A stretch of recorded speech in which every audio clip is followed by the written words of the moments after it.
This time on Boneyard Revivals, we wrench on our 1985 Oldsmobile Cutlass, otherwise known as Black Betty, just for it to all go wrong. Hey, I'm Robert, and you're watching Boneyard Revivals. Cue intro!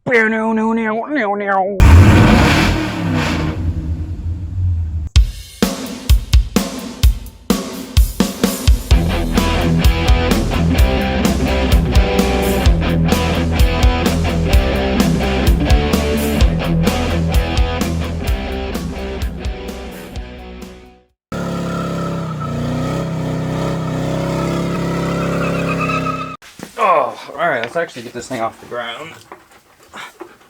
Oh. Want to operate the jack? No? Okay. Oh.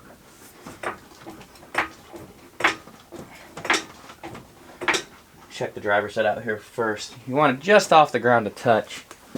And we'll come over here. Scusi. So to kind of check to see the shape of our ball joints and whatnot, I'm just going to grab a tire and move it back and forth. You don't want to see any movement, so hopefully there won't be.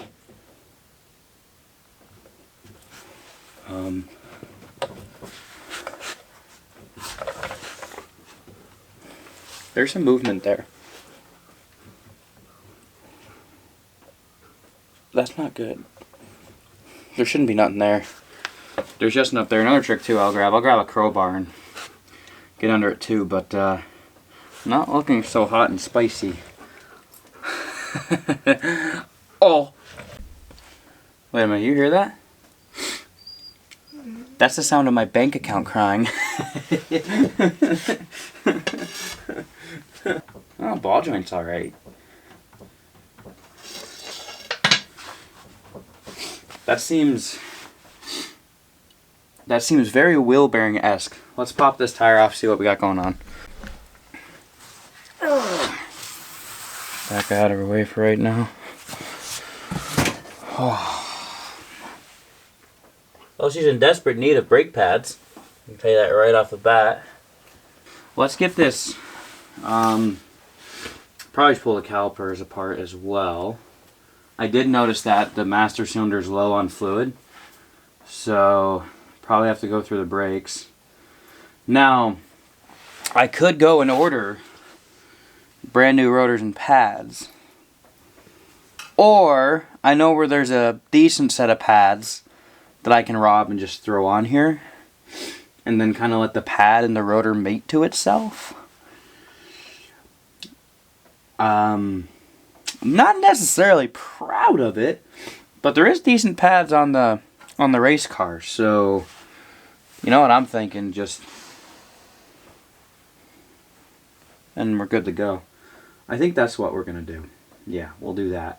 So let's get this caliper off, and then we're gonna get this hub. We're gonna get our dust cap off here, and we're gonna go through the whole thing.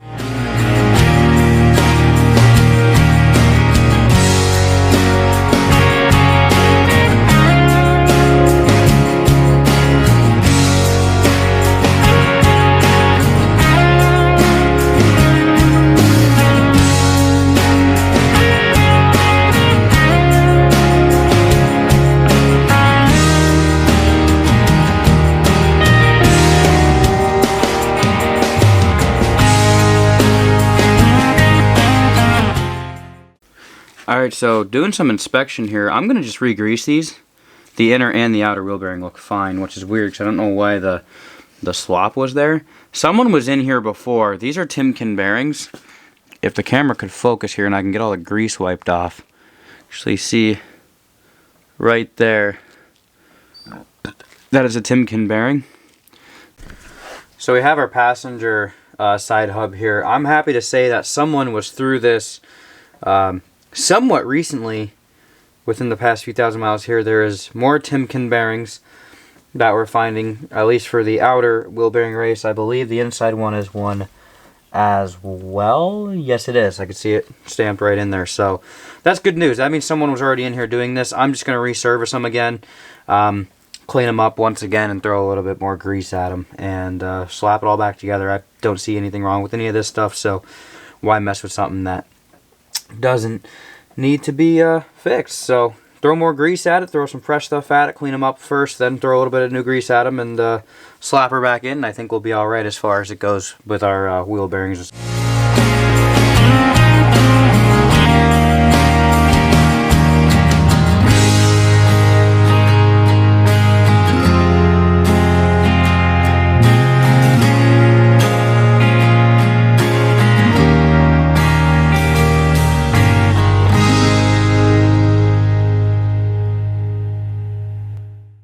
After looking at it again, going through all the bearings and stuff, the only thing I didn't do was pull back the back one fully out, just because there's a seal back there that seals up against the spindle, and I didn't want to risk bending that up too bad and not have another one to put in it.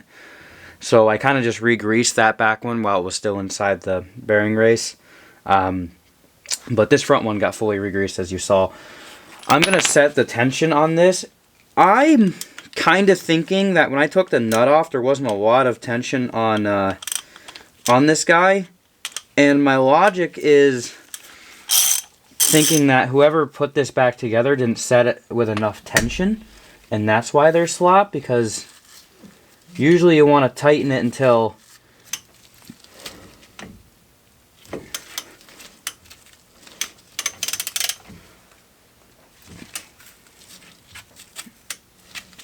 see, like, I think that's a little too much.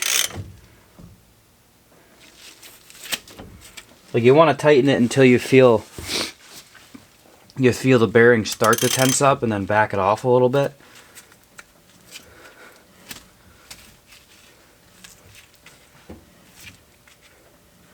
Yeah, so we'll go there, and then we'll back it off a touch. And we'll also see where our cotter pinhole is lined up, which it is not. Which, let's see, which means relining it up here, so I guess I will try to snug it back a bit more.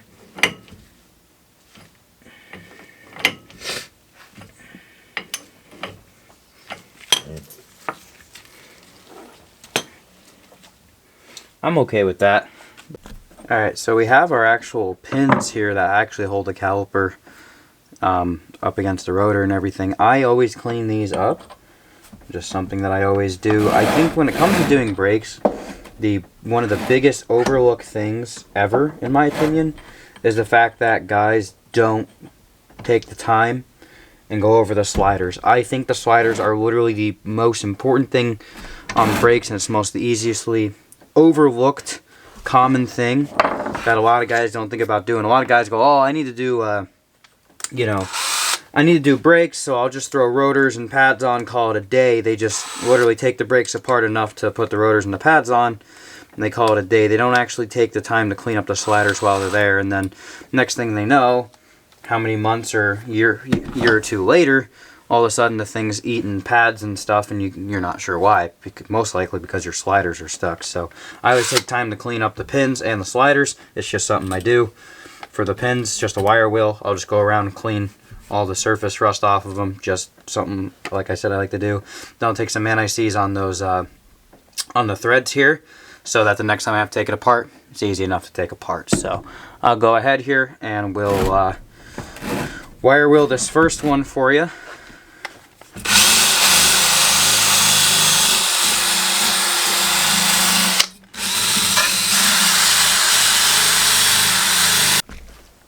So we have a slider here. I'm cleaning the inside and the outside because the outside rides into the little bore that we were talking about before on the caliper in like that. So I'm cleaning that out, and then I'm also cleaning the inside just because I just do it out of habit. But our actual pin goes inside of it.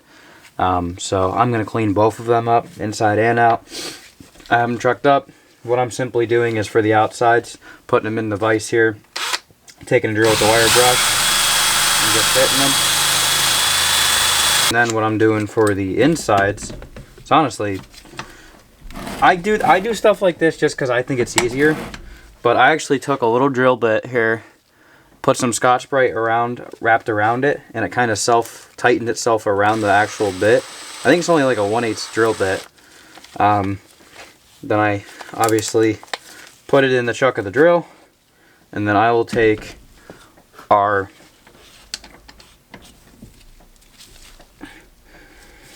slider here, and then I'll just put it back in the vise, and I'll take the drill and just clean the inside out like that. So basically I'm taking the bit and just pressing it on the inner ring and just going around the ring. It usually cleans it up pretty decent. Alright, so we got our caliper here, and one of the things I wanted to go over with, there's a few little things. Both of these seemed like they were a little stuck, so what I've been doing is, and one of the things that's kind of really important is your bleeder valve here. Basically you crack that open when you go to basically bleed the brakes, and all of your air pockets come out of here. The problem is that these were stuck on both calipers, so what I had to do was take it off from the line side. One of the things you want to make sure you don't lose is that washer right there. This is what they call a crush washer. You don't want to lose that guy. That's super important for that line to seal into the caliper there. But one of the things I was going to do while we're here is show you the brake pads that came off the passenger side. You already saw the ones that were on the driver's side. And yeah, these are smoked. So I think that our replacement here, I went out and grabbed these off of, ironically enough, the other Cutlass, and look how much life's left to them. Those are practically brand new, boys. Reduce, a reuse, a recycle. Alright, at it very closely, you'll notice that it's actually collapsing as I'm tightening the C-clamp, which is good. You're also going to see some fluid come out of that side. Potentially not, because I tipped it up now. But we're going to not fully collapse it, but get it to where it's just... These are sliders, and these guys slide in on the piston side of the caliper. And when I say piston, that's this guy right here. That's the piston. They slide in. There's like a little rubber ring in there too, if you can kind of see it or not. These actually go in here, and they're supposed to be able to slide back and forth. If you look at them, you can kind of see the marks where they actually did do that. The only problem is, though, is that they're all crusty now. So that could cause a caliper to stick and not want to contract right. Because basically what a caliper does is you have both your pads in your caliper on the side of the rotor. And as you press the pedal, the brake fluid comes in and will push out that piston, which then makes your brake pads push together against the rotor, which then, you know, of course, with friction and whatnot, will actually slow down the car. But if your sliders are sticking, when you go to release the brake pedal, it won't actually release the pressure off of your pads, so your pads will actually sit there and wear on the vehicle. So sometimes on vehicles that have what they call a sticky caliper, or sometimes like the slider stick, you'll actually see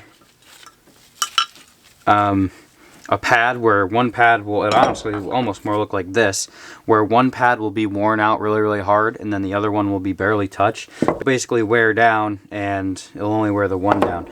These are evenly worn, but just completely shot. You know, it's just funny, I just was looking at these pads, and I literally just realized these are actually EBC brake pads.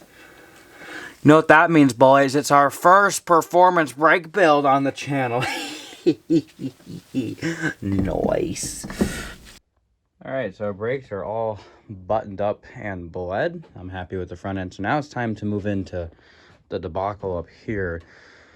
One of the quick and easy things that I'm going to do for our ignition and starting switch, as you guys know here, we pretty much have our ignition in, our wire ran to the coil and stuff. That all just pretty much comes in here, and then we have a starter wider, and I literally have to touch it against the battery. We're gonna move away from that now, and the quick easy solution for now, until I decide if I want to put a dash back in this or not, is little toggle switches. We'll have the one with the lever be our ignition switch, and then just a quick easy simple little push button will be our starter button. So I'm gonna wire these up inside the car. Would like to find somewhere to hang them in there, but I don't know if I'm going to find a spot to do so. So if anything, they might just hang in there for now until I figure out what I want to do. But they will function really nicely, so I can fire up the car from sitting in the seat instead of having to come out here, which is just kind of weird and obnoxious. So we'll do that. We also have a freeze plug to look into. We need to get our cooling system hooked back up after we get that freeze plug fixed. We have two different solutions for that. I bought one of those rubber expansion plugs or an actual metal freeze plug. We'll see how difficult it is to get into getting that freeze plug out. And then I'm also going to go over, check over the fluids in the rear end and all that stuff. And we actually got to figure out what gearing's in this yet too. So, but yeah, we'll take it from there. Crawling under here to take a look at our back freeze plug that we think's leaking. I'm gonna say no. Certainly don't look like it. I don't think it's this front one either. No. Unless, I know it's from this side of the block. There is one back up on the head all the way. Get the camera back up in there. All the way up here. If I can get you boys up in there. It's right there. Question is though, is that, it's wet there. If it's on the, I don't want to pull the head just to,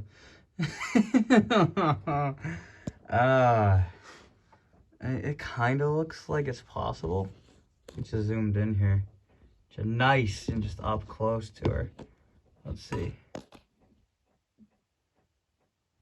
It's right there, right in the center of your screen there. I don't know, boys. You tell me.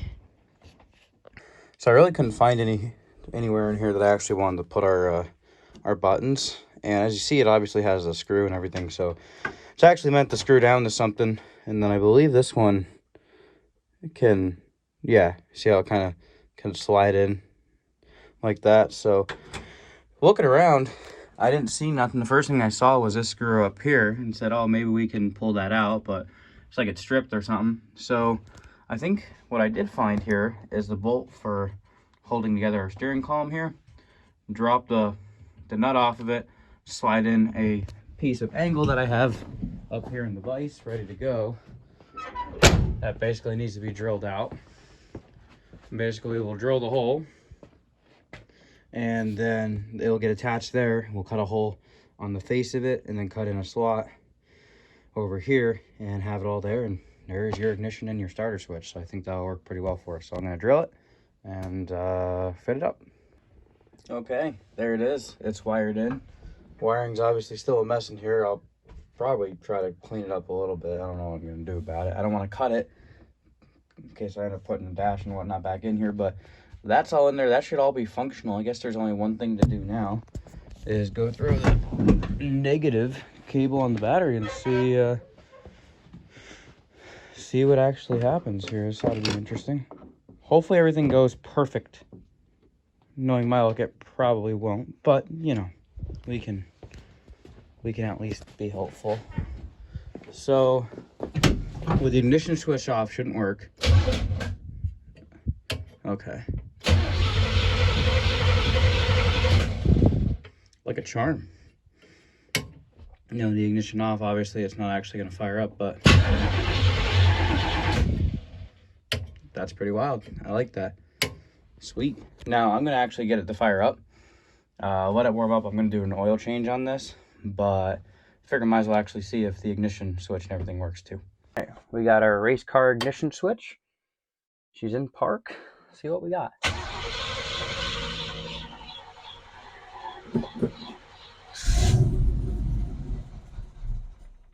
Oh, don't be like that. Oh, there she goes.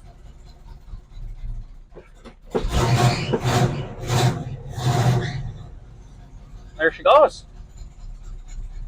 So it turns out that indeed we are leaking coolant from that back freeze plug on the head.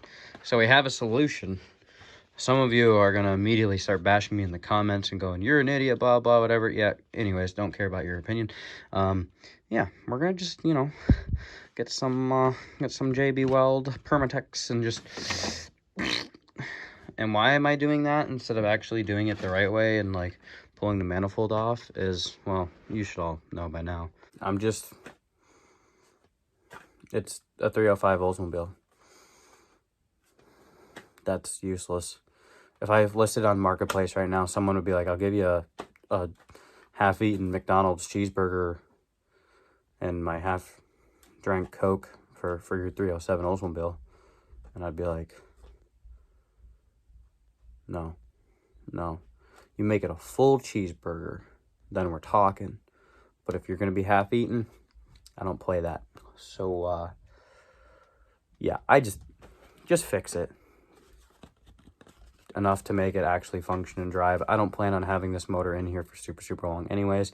And this is heat resistant up to a certain temperature that I currently can't read off the thing. And it's up to 4,500 PSI, which is good too, because you're going to have some sort of cooling pressure from the cooling system inside the block. So I think this is going to work just fine, and it's going to get us by. Now, might I actually fix it if the motor ever comes out and I ever have other plans for the motor? Yes. But for right now, nope. Okay, so I made a complete mess on the manifold, as you can see there. And I got some on the valve cover too. But we use a Permatex, and I also had some other stuff laying around, and I didn't realize it, but it could handle up the temps to 300, 350 degrees. So, and I think that might work. Sure, we'll try that. So now, basically, I'm going to let that set up and dry. So, like, obviously, I won't be doing anything, putting coolant in it quite yet. So we're not going to hook up any of our coolant hoses. I think, are they actually hooked up already? They are hooked up, so never mind. So we're going to wait to put coolant in it, obviously. Next thing I want to do is, if you don't remember, or maybe I didn't even mention it to you, someone cut the cat out on this, and I hate that, but, so next thing I want to work on is getting an exhaust pipe on it. So I cut out a section that should be the correct length. I was already messing around with some of the pipe expanders. Look at this, the shop's a mess. I need to clean this place up, but we're gonna expand it out. I think I have my measurements here. So off the manifold, it's 2 1/4, and then back to the muffler, it's 2 inch.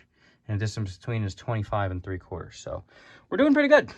We'll get that guy fitted up in there. I think I'm gonna have to, I was trying to figure out a way to not have to hack that original bracket out, but I think I'm just gonna have to bite the bullet and do it.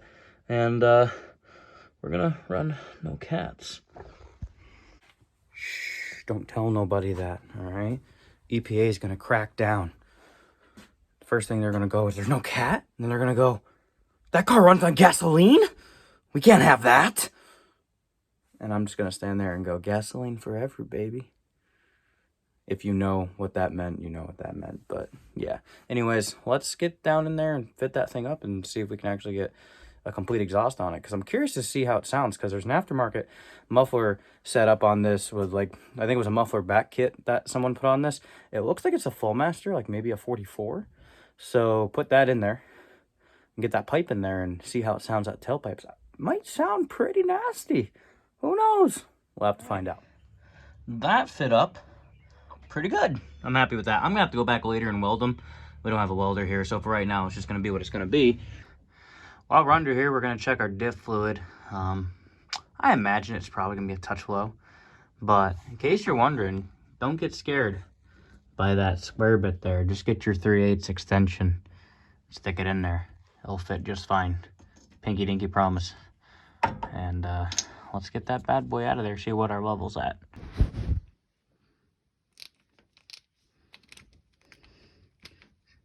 Oh. See, boys, I told you it'd work.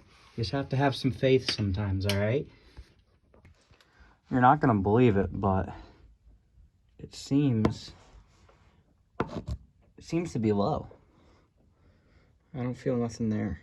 And that's just a pinky test. We'll see if we can go pointer test. Well, that's metal material. Yeah. Oh, there's a tinky little bit. Let's see. It actually looks good. I guess I'll put a little bit more in it. I have some here. I'll toss a little bit in her. And then we'll call her good and we'll shut her back up. All right, Buttercup, drink up.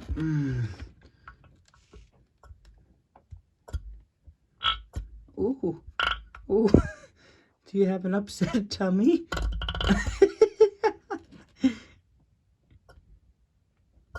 I wonder what's gonna happen first. I think it's gonna ooze out of the diff all over the ground.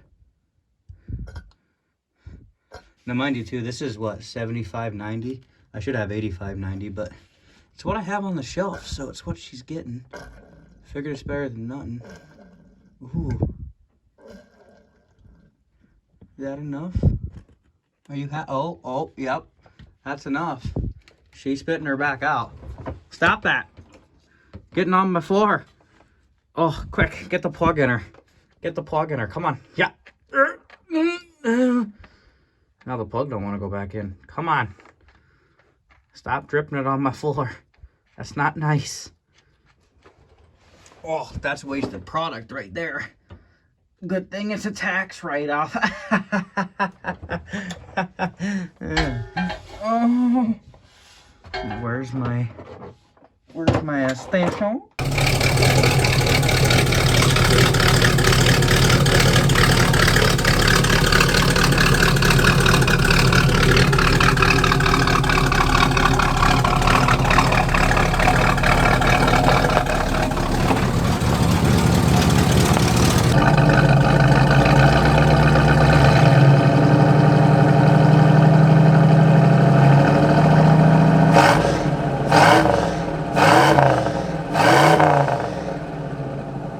Okay, so I went ahead and filled the thing up with water, and half of you right now are going, seriously?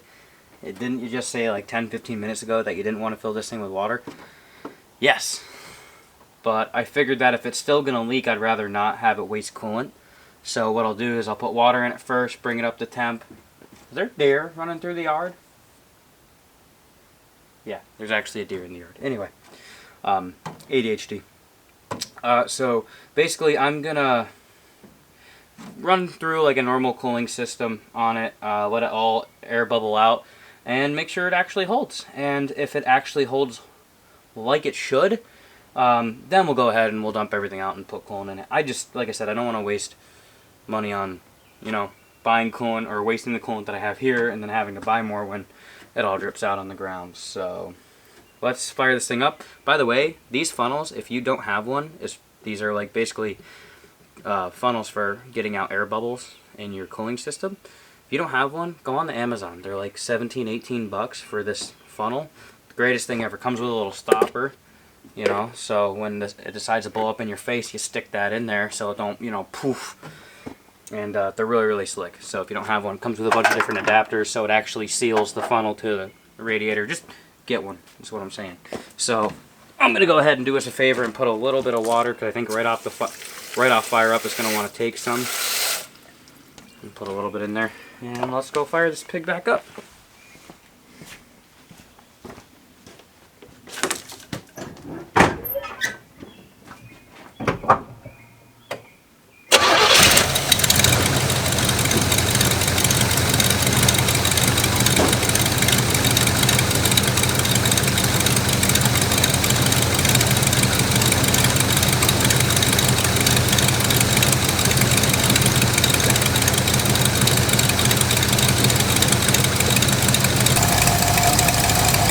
If you know, you know.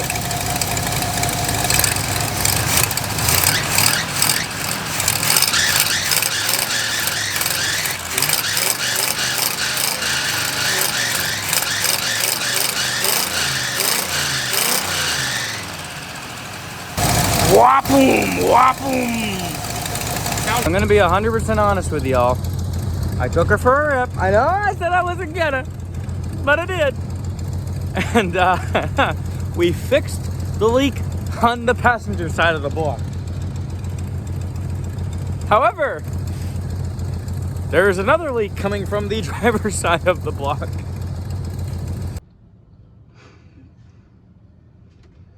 As you can still see, it's the leaking water. But now it's from the driver's side. Why? I just want to drive you. I think we just hop in it and go beat it anyway. Right? Right. Alright, so the heck with it. Let's take it for a rip.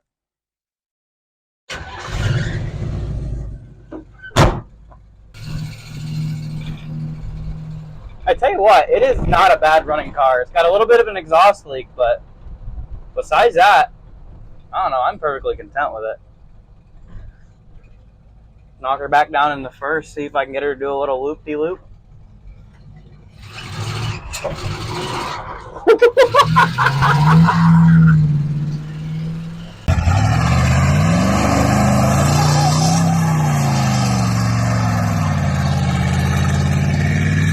So we're here with the black Cutlass. Spent some time last night, got the rally rims on her to get her car show ready. But we have an issue, and it's the transmission decided that it was going to turn reverse into a neutral. So we just had this line looped, and we have multiple issues. Like this rad actually leaks, and you know, this is actually, I mean, it works, functions. Should it be in here to actually cool the transmission fluid? Yeah. So is that part of our issue?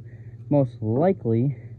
But last night I was out here messing with it and didn't get any of it on camera, but actually blew the line off, and now there's trans fluid all over the yard. Whoops, just polluting the earth. I'll just rinse it down with the hose later. But basically what we're gonna do now is try to put some juice back in it, because it lost all the juice. And I don't know if you can see the color of that. That's just like not the color you want to see it. So if anything, it's actually kind of good that it lost it. I wish I had a catch pan to catch it. When I realized that it was leaking, I went and grabbed that jug over there and started filling that jug with it. Yeah, so let's grab the trans fluid that I picked up today. We also picked up some slip juice. As you guys know, this tranny is probably pretty much junk anyways, but if I can get reverse to come back for a little bit, I'll be a happy camper. So we'll fire this thing up, let it warm up. I'm going to throw some more juice in it before I do any of that too. But we'll throw all that in it. If you don't remember too, I have a bad feeling. Remember when we were trying to get this running for the very first time, the very first video that you guys saw in this car, and this crazy thing happened where I went to put the old bottle that used to sit in here of non-slip juice, and a bunch of water came out, so I just put water in the trans. I kind of forgot that happened until I started thinking about it and realized that happened. So that might have, you know, wiped out the trans too. But we're gonna stop talking about the bad, and we're just gonna dump more fluid in it. I also picked up another bottle of non-slip juice. I just used the Valvoline, but when I went to Walmart today, we got, you know, they didn't have none of this. They were out of it. So you got the Super Tack. So this tranny's basically gonna blow up, is what I'm telling you. But let's get some in here. Recheck our fluid level here. Still a little low yet. We'll toss a little more in her. Now, the question is, do we put more slip sauce in her? I say yes. You like the slip juice, yes? That's good. Now we'll top her off and help rinse down the slip juice with the trans fluid. We'll call that there, because it was, yeah, maybe needed like a quarter of a quart, something like that.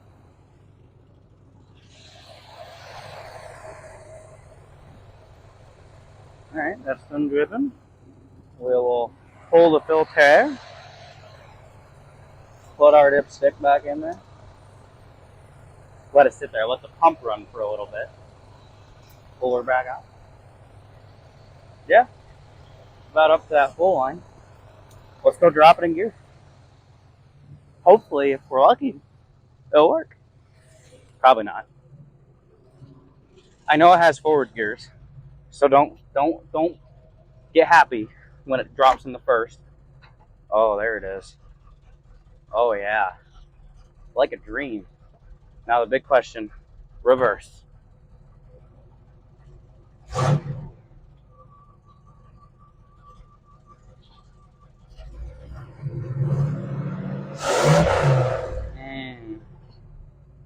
No, no, no. Nothing. Forward gear. Again. Reverse! Nope. Reverse now.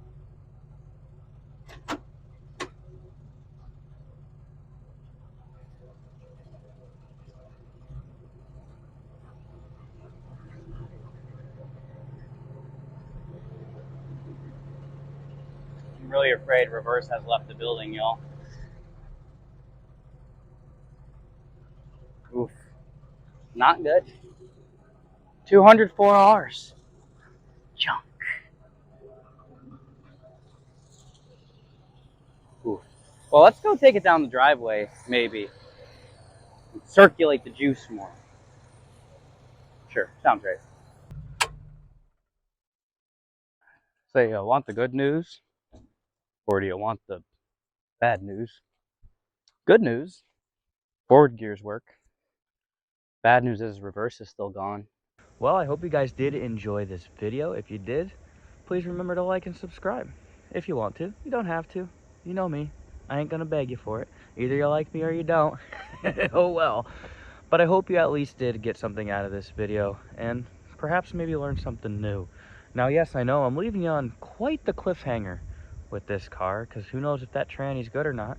But sometimes life leaves you on a cliffhanger, and you just have to ride it out to see what happens. So with that being said, we'll see you in the next video. Thank you guys so much once again for watching, and we'll catch you in the next one. Take care.